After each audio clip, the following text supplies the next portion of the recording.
Let's get more on this. Lord Jim O'Neill is an economist and former UK Treasury Minister and joins us now.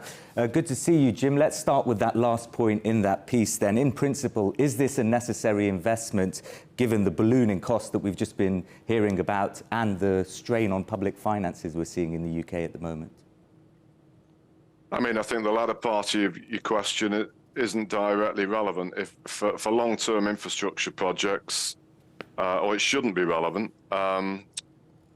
Worrying about what the budget consequences of it are today is really quite ridiculous, and that is part of the many issues that are dominating this. And maybe it's an issue about the complexity of democracies with elections every few years, but everything around the HS2 issue is also more broadly embellic of lots of challenges going on in the UK. But without overly complicating the start of my answer to you, I'm not the biggest fan of HS2, but given how far it's gone, if we were to no longer proceed with it, it would send a dreadful message about any long-term investment projects in the UK. And whatever the rights and wrongs about the ultimate benefits, the UK is woefully underinvested, both in the private and public sector compared to other comparable nations, and almost definitely links crucially to our very weak productivity performance. And why do you think HS2 in particular, why this project, why do you think it's been hit by so many delays and costs?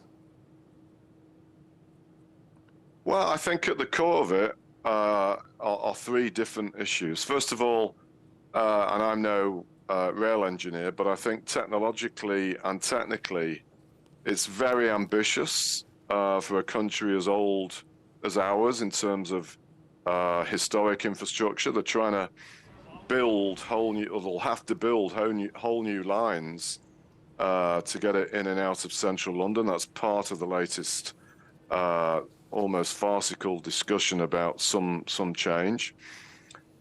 Secondly, even the original cost was questioned by many people who were thinking there could be better infrastructure projects for the broader benefit of more aspects of UK economic and productivity performance than just a train that gets people from London to various parts of the north and back even faster than it does now.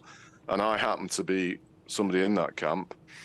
And then thirdly, it's right in the middle of the extremely complicated political environment that the UK has had since Brexit, and the never-ending factions inside the Conservative Party. And for this latest story to leak in a major British newspaper on the day the Chancellor was supposed to be launching a whole new vision as to how you boost UK economic growth and investment was actually quite amusing, but also quite tragically sad, because it's dominated all the headlines and it's just kind of ridiculous. And the Chancellor, the Finance Minister, last week said that the UK wasn't very good at delivering infrastructure projects and that this was an opportunity to try and improve that. Why is that, do you think, when compared to other European countries, for example, who've raced ahead with high-speed rail?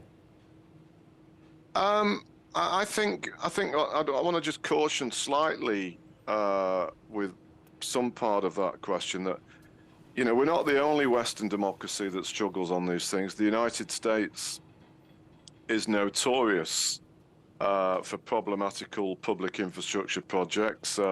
Anybody that's ever gone in and out of JFK and tried to get into Manhattan would be more than aware of that, and there's many other countries too. And then secondly, and also an additional factor linked to the importance of the issue, some of those countries that have been really good at high-speed rail, Japan perhaps historically the single most important advanced nation, it's not solved their productivity challenges or growth challenges either. So the idea that this in itself is some kind of magical solution, I don't buy that. But the real core issue is how do democracies, and particularly one that's now seemingly as fragile post-Brexit as the UK managed to really have a cross-party and indeed, in this case, in the own political party consensus to push through immediately expensive projects that you won't see any benefit from way beyond the lifetime of a parliament where many of those MPs are going to be in charge. And it's a very, very difficult thing for democracies to do. Thank you very much for your thoughts, Lord O'Neill. That's Jim O'Neill, former UK Treasury